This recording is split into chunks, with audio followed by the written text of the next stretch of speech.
സ്നേഹപൂർവ്വം ക്ഷമ സീരിയലിൻ്റെ ലേറ്റസ്റ്റ് എപ്പിസോഡിൻ്റെ റിവ്യൂയിലേക്ക് എല്ലാവർക്കും സ്വാഗതം. അങ്ങനെ രാധിക കുളക്കടവിൽ കാത്തു നിൽക്കുമായിരിക്കും കേട്ടോ. ഈ സമയം വരുൺ അങ്ങോട്ടേക്ക് വരുവാണ്. അന്നേരം രാധിക തിരിഞ്ഞു നിൽക്കുമായിരിക്കും. വരുൺ എങ്ങനെ രാധികയെന്ന് പറഞ്ഞ് വിളിക്കുക. ആ സമയം രാധിക തിരിഞ്ഞ വരുണിനെ നോക്കുന്നുണ്ട്. അന്നേരം വരുൺ പറയുക, ഈ പേരറിയാതെ എത്ര നാൾ ഞാൻ തന്നെ അലഞ്ഞു നടന്നു തനിക്കറിയോ? അന്നേരം രാധിക പറയുക, പേര് പറഞ്ഞിട്ടും എന്താ പ്രത്യേകിച്ച് വിശേഷം? അതേക്കുമ്പോൾ വരുൺ ചോദിക്കണേ, എന്താ ഒന്നുമില്ലേ? അല്ല, ഞാൻ ഒരു കാര്യം ചോദിക്കട്ടെ, വിവാഹത്തിൻ്റെ അന്ന് ആ ഒരു വലിയ ചതി നടന്നില്ലേ, അതിൽ പിന്നിൽ ആരൊക്കെ ഉണ്ടായിരുന്നു? തൻ്റെ മുത്തശ്ശി, തൻ്റെ അമ്മ, താൻ, പ്രിയങ്ക, ഇവരെല്ലാവരും കൂടിയല്ലേ അന്ന് ആ നാടകം കളിച്ചത്? അതെന്തിനു വേണ്ടിയായിരുന്നു? ആരാ നമ്മളെ ചതിച്ചത്? അന്നേരം രാധിക പറയണേ, അതൊക്കെ ഇപ്പം എന്തിനായി പറയുന്നത്? അതൊക്കെ കഴിഞ്ഞ കാര്യങ്ങളല്ലേ. അന്നേരം വരുൺ പറയണേ, വേഷം കെട്ടിയാൽ നിങ്ങൾക്ക് എല്ലാവർക്കും അത് കഴിഞ്ഞ കാര്യങ്ങളായി കരുതാം, പക്ഷേ എന്നെ സംബന്ധിച്ചിടത്തോളം ആ വേഷം കെട്ടിലായിരുന്നു എൻ്റെ ജീവിതത്തിൽ നടന്ന യഥാർത്ഥ സംഭവം. എനിക്കതങ്ങനെ ചുമ്മാ തള്ളിക്കളയാനായിട്ട് പറ്റില്ല. അന്നേരം രാധിക പറയണേ, വരുൺ, നമ്മുടെ ജീവിതത്തിൽ നമ്മൾ പല പല സ്വപ്നങ്ങൾ കാണാറില്ലേ? ചില സ്വപ്നങ്ങൾ നമ്മൾ ആ പടം മറന്നു കളയും, അതുപോലെ ഈ സംഭവം മറന്നു കളയണം. അത് കേൾക്കുമ്പോൾ വരുൺ പറയണേ, ചില സ്വപ്നങ്ങൾ നമ്മുടെ ജീവിതത്തിൽ ആഴത്തി തറച്ചിരിക്കും, അതുപോലെയാ ഈ കാര്യം. ഇത് എന്നെ സംബന്ധിച്ചിടത്തോളം ഒരു സ്വപ്നമല്ല, യാഥാർത്ഥ്യമാണ്. അല്ല, തന്നോട് ഞാനൊരു കാര്യം ചോദിച്ചോട്ടെ? എന്താണെങ്കിലും വരുൺ ചോദിക്ക്, ഇന്നത്തോടെ ചോദിക്കാനുള്ളതെല്ലാം പറഞ്ഞു തീർക്കണം. ഈ സമയം വരുൺ ചോദിക്കുക, നമ്മുടെ വിവാഹം നടക്കുന്നതിന് മുമ്പ് തന്നെ പല സ്ഥലങ്ങളിലും നമ്മൾ ഒരുമിച്ച് കണ്ടുമുട്ടിയിട്ടുണ്ട്. പല വാക്കുകളും തന്നോട് ഞാൻ പറഞ്ഞിട്ടുമുണ്ട്. എൻ്റെ ഇഷ്ടം പലതവണ ഞാൻ തന്നോട് തുറന്നു പറഞ്ഞ് അറിയിച്ചിട്ടുള്ളതാ. ആ സമയത്തൊക്കെ ഒരു പ്രാവശ്യമെങ്കിലും താൻ എന്നെ തിരികെ ഇഷ്ടപ്പെട്ടിട്ടില്ലേ? എൻ്റെ ഒപ്പം ജീവിക്കണമെന്ന് ഒരു നിമിഷമെങ്കിലും താൻ ചിന്തിച്ചിട്ടില്ലേ? ഈ സമയം രാധിക ഒന്നും മിണ്ടാതെ നിൽക്കുമായിരിക്കും. പെട്ടെന്നായിരിക്കും പ്രിയങ്ക അങ്ങോട്ടേക്ക് നടന്നു വരുന്നത് രാധിക കാണുന്നത്. അങ്ങനെ രാധിക പേടിച്ച് അങ്ങോട്ടേക്ക് നോക്കുന്നത് കാണുമ്പോൾ വരുണം തിരിഞ്ഞു നോക്കുവാൻ കേട്ടോ. പ്രിയങ്ക കണ്ടിട്ടും വരുണിന് വലിയ കുലുക്കൊന്നുമില്ല. ഈ സമയം രാധിക ടെൻഷനോടെ പറയണേ, അയ്യോ ദേ പ്രിയ വരുന്നു. വരുൺ പ്ലീസ് എങ്ങോട്ടെങ്കിലും ഒന്ന് മാറി നിൽക്കുമോ? നമ്മളൊന്നിച്ച് പ്രിയ കാണാൻ പാടില്ല. അന്നേരം വരുൺ ചോദിക്കുക, ശരി പ്രിയങ്ക പോയി കഴിഞ്ഞാൽ താൻ ഞാൻ ചോദിച്ചതിന് ഉത്തരം തരുമോ? അതൊക്കെ തരാം, ഇപ്പോൾ വരുണൊന്ന് മാറി നിൽക്കുക പ്ലീസ്. അങ്ങനെ വരുൺ അങ്ങോട്ടേക്ക് പോയി ഒരു മരത്തിൻ്റെ ഇടയിൽ പോയി ഒളിച്ചു നിൽക്കുവാണ് കേട്ടോ. ഈ സമയം പ്രിയങ്കയാണെങ്കിൽ മുമ്പോട്ട് നടന്നു വന്നുകൊണ്ടിരിക്കുമായിരിക്കും. ആ സമയം രാധിക പ്രിയങ്ക കാണാതിരിക്കാനായിട്ട് ആ കുളക്കടവിലേക്ക് ഇറങ്ങിയിട്ട് വെള്ളത്തിൽ മുങ്ങിക്കിടക്കുവാണ്.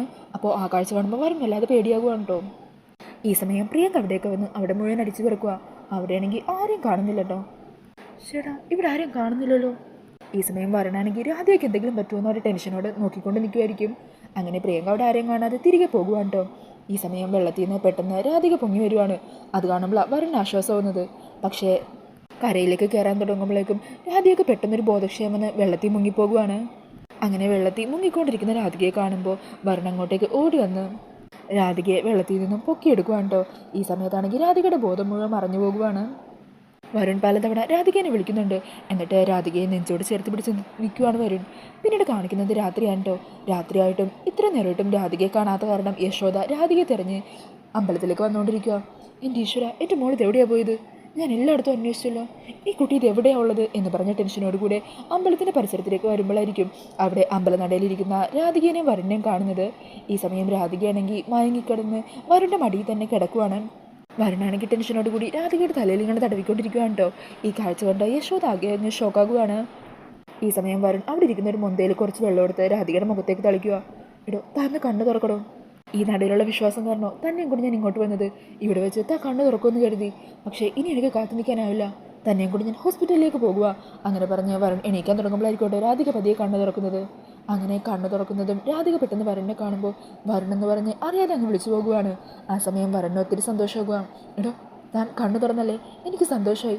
അന്നേരം രാധിക ചോദിക്കണേ, അല്ല ഞാനിപ്പോഴും ജീവനോടെ ഉണ്ടോ? പിന്നല്ലാതെ, തന്നെ ഞാനങ്ങനെ മരണത്തിന് വിട്ടുകൊടുക്കുമെന്ന് തനിക്ക് തോന്നുന്നുണ്ടോ? ഈ സമയം ഒരു നിമിഷം രാധിക പ്രണയത്തോടെ വരുണിനെ ഇങ്ങനെ നോക്കുക.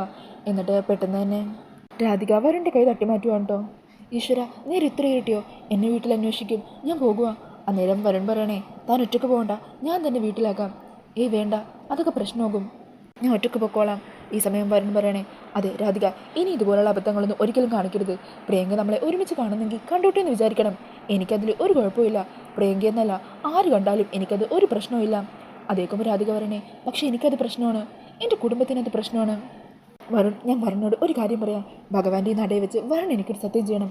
ഇനി എന്നെ ഒരിക്കലും അന്വേഷിച്ച് വരില്ലെന്ന്, എന്നെ കാണാനായിട്ട് വരുൺ ഒരിക്കലും ശ്രമിക്കില്ല എന്ന് സത്യം ചെയ്യണം എന്ന് പറഞ്ഞ് കൈ നീട്ടി നിൽക്കുവാണ് കേട്ടോ. അന്നേരം വരുൺ രാധികയുടെ കൈ തട്ടിത്തെറിപ്പിക്കുക. ഇല്ല, ആ സത്യം ഞാൻ ചെയ്യില്ല. വരുൺ എന്നിട്ട് ഭഗവാന്റെ അരികിലേക്ക് പോയിട്ട് പറയണേ, ദേ ഈ ഭഗവാന്റെ അനുഗ്രഹമുള്ള കുട്ടിയാ താൻ. തൻ്റെ കഴുത്തിലൊരു താലി വീണിട്ടുണ്ടെങ്കിൽ അത് ഈ ഭഗവാൻ അനുഗ്രഹിച്ച് തന്നത് തന്നെയാണ്. താൻ എത്രയൊക്കെ നിഷേധിക്കാൻ ശ്രമിച്ചാലും ഞാനത് സമ്മതിച്ചു തരില്ല. ഈ ജന്മം എനിക്കൊരു ജീവിതം ഉണ്ടെങ്കിൽ അത് തൻ്റെ കൂടെ തന്നെയായിരിക്കും. ഈ സമയം രാധിക പറയണേ, എനിക്കൊന്നും കേൾക്കണ്ട, എനിക്ക് പോകണം എന്ന് പറഞ്ഞ് രാധിക നടക്കാൻ തുടങ്ങുമ്പോൾ പെട്ടെന്ന് വീഴാൻ പോകുവാണ് കേട്ടോ. ഈ സമയം വരണം ഓടിച്ചെന്ന് രാധികയെ പിടിക്കുക. എടോ, താൻ വെറുതെ വാശി കാണിക്കണ്ട, ദേ ഞാൻ പറയുന്നത് കേൾക്ക്, തന്നെ ഞാൻ വീട്ടിൽ കൊണ്ടുപോയാക്കാം. വേണ്ട എന്ന് രാധിക വീണ്ടും പറയുക. ഈ സമയം യശോദ അങ്ങോട്ടേക്ക് പോകാൻ തുടങ്ങുമായിരിക്കും. പെട്ടെന്ന് തന്നെ വേണ്ട എന്ന് പറഞ്ഞ് അവിടെ നിൽക്കുക. തൽക്കാലം എനിക്ക് കാര്യങ്ങളെല്ലാം അറിയാമെന്ന് വരൻ അറിയണ്ട എന്ന് പറഞ്ഞ് അവിടെ തന്നെ മറഞ്ഞു നിൽക്കുവാണ്. ഈ സമയം വരുൺ പറയണേ, എടോ ഇതെല്ലാം എൻ്റെ അവകാശമാണ്, താനതുകൊണ്ട് മറുത്തൊന്നും പറയണ്ട, ഇങ്ങ് വന്നേ എന്ന് പറഞ്ഞ് രാധികയെ ചേർത്ത് പിടിച്ച് വരുൺ കാറിൻ്റെ അടുത്തേക്ക് നടക്കുവാണ്. ഈ സമയം രാധിക പറയണേ, മതി വരുൺ, ഞാൻ നടന്നു പൊക്കോളാം, എനിക്ക് കുഴപ്പമൊന്നുമില്ല, ഇതെല്ലാം എനിക്ക് പരിചയമുള്ള വഴി തന്നെയാണ്. ആ സമയം വരുൺ സമ്മതിക്കുന്നില്ല കേട്ടോ. വേണ്ട, ദേ ഞാൻ പറയുന്നത് കേൾക്ക്, തൻ്റെ വീടിൻ്റെ മുറ്റത്ത് വരെ ഞാൻ കൊണ്ടേ ആക്കിത്തരാം. എടോ രാധിക, തന്നെ ആഗ്രഹിക്കുന്നതും തൻ്റെ കൂടെ നിൽക്കുന്ന ഈ കുറച്ച് സമയം മാത്രമോ ഞാൻ ജീവിക്കുന്നുണ്ടെന്നാണ് എനിക്ക് തോന്നുന്നത്. അത്രയ്ക്കിഷ്ടമോ നിന്നെ എനിക്ക് എന്ന് പറഞ്ഞ് രാധികയുടെ കവിളിലിങ്ങനെ ചേർത്ത് പിടിച്ച് വരുൺ പറഞ്ഞുകൊണ്ടിരിക്കുകയുണ്ടോ. ഇതൊക്കെ കേട്ടിട്ട് ഞെട്ടിത്തെറിച്ച് നിൽക്കുമായിരിക്കും യശോദ. ഈ സമയം വരുണിന് ഒരു കോൾ വരുമായിരിക്കും കേട്ടോ. അത് മറ്റാരുമല്ല, പ്രിയങ്കയായിരിക്കും. അങ്ങനെ പ്രിയങ്ക വരുണിനോട് ചോദിക്കുക, എവിടെയാ ഇത്, എത്ര നേരമായി, അതൊക്കെ താണെന്തിനാ അന്വേഷിക്കുന്നത് എന്ന് വരുൺ ദേഷ്യത്തിൽ ചോദിക്കുക. അന്നേരം പ്രിയങ്ക പറയണേ, സമയം ഇത്രയായല്ലോ, ഇതുവരെ വീട്ടിലേക്ക് വരാനായില്ലേ. ആ സമയം വരുൺ പറയണേ, ഞാനിപ്പോൾ വരണമെന്നേ ഞാൻ തീരുമാനിച്ചോളാം, താൻ എന്നെ വിളിച്ച് അന്വേഷിക്കേണ്ട കാര്യമൊന്നുമില്ല. ഞാനിപ്പോൾ കുറച്ച് ദൂരെയാ, എനിക്ക് വളരെ വേണ്ടപ്പെട്ട ഒരു സ്ഥലത്ത് വളരെ വേണ്ടപ്പെട്ട ഒരാളുടെ കൂടെ എന്ന് പറഞ്ഞ് രാധിക ഇങ്ങനെ ചേർത്ത് പിടിക്കുകയാണ്. വെറുതെ എൻ്റെ കാര്യത്തിൽ ആവശ്യമില്ലാതെ അന്വേഷിക്കാൻ നടക്കണ്ട അങ്ങനെ പറഞ്ഞ് വരുൺ പെട്ടെന്ന് തന്നെ കോള് കട്ടാക്കുവാണ് കേട്ടോ. എന്നിട്ട് പറയുക, ഓ ആ പ്രിയങ്ക വിളിച്ചത്, താൻ വാ വന്ന് വണ്ടി കയറ്. അന്നേരം രാധിക പറയണേ, വേണ്ട ഞാൻ കയറില്ല. എടോ വാശി പിടിക്കരുത്, വന്ന് വണ്ടി കയറാനാ പറഞ്ഞത്, ഇല്ലെന്നല്ലേ പറഞ്ഞത്, ഞാൻ തനിയെ പൊക്കോളാം. അന്നേരം വരുന്ന ദേഷ്യം വരുവാണ് കേട്ടോ. ദേ മര്യാദക്ക് പോയി വണ്ടി കയറുന്നുണ്ടോ, നീയേ ഞാൻ താലി കെട്ടിയ വേണ്ട, അത്യാവശ്യം നിന്നെ അനുസരിപ്പിക്കാനുള്ള അവകാശമൊക്കെ എനിക്കുണ്ട്. അങ്ങനെ രാധികയെ ചേർത്ത് പിടിച്ച് കാറിൽ കൊണ്ടുപോയി ഇരുത്തിയിട്ട് വരനോടെ നിന്ന് കാറെടുത്ത് പോകുവാണ്. അങ്ങനെ ആ കാര്യങ്ങളെല്ലാം അറിഞ്ഞ് വിശ്വസിക്കാനാവാതെ ഞെട്ടലോട് കൂടി നിൽക്കുവാണ്ട് യശോദ. പിന്നീട് കാണിക്കുന്നത് വീടിൻ്റെ മുറ്റത്തെത്തുന്ന വരുണിനെ രാധികേനുമാണ്. ഈ സമയം രാധികയോട് ചോദിക്കണേ, തനിക്കിപ്പോൾ കുഴപ്പമൊന്നുമില്ലല്ലോ, ഞാൻ വേണമെങ്കിൽ അകത്തേക്ക് കൊണ്ടുവന്നേക്കാം. അതൊന്നും വേണ്ട, ആരെങ്കിലും കണ്ടാൽ പ്രശ്നമാകും. അങ്ങനെ രാധിക ഇറങ്ങാൻ തുടങ്ങുമ്പോൾ വരുൺ പറയണേ, ഞാൻ ആരും കാണാതെ തന്നെ അവിടെ കൊണ്ട് ആക്കിയിട്ട് വരാം എന്ന് പറഞ്ഞ് രാധികയും കൂട്ടിയും പിന്നെ അപ്പുറത്ത് വഴി വന്നുകൊണ്ടിരിക്കുകയുണ്ടോ വരുൺ. അങ്ങനെ രാധികയെ ഇങ്ങനെ ചേർത്ത് പിടിച്ച് അകത്തേക്ക് കയറിക്കൊണ്ടിരിക്കുകയായിരിക്കും. പെട്ടെന്നാണ് വാതിലടക്കാൻ വന്ന മുത്തശ്ശി അതുവഴി ആരോ വരുന്നത് ശ്രദ്ധിക്കുന്നത്. അങ്ങനെ ആരാതെന്ന് ചോദിക്കുക. ഈ സമയം വരുൺ രാധികയുടെ കവിളി പിടിച്ചിട്ട് പറയണേ, അതെ ഞാൻ പോകുക, സൂക്ഷിച്ചു പോകുക എന്ന് പറഞ്ഞ് വരണം അവിടെ നിന്ന് വേഗം ഓടിപ്പോകുവാണ്. ഈ സമയം മുത്തശ്ശി പുറത്തേക്ക് ഇറങ്ങി ഓടി വരിക.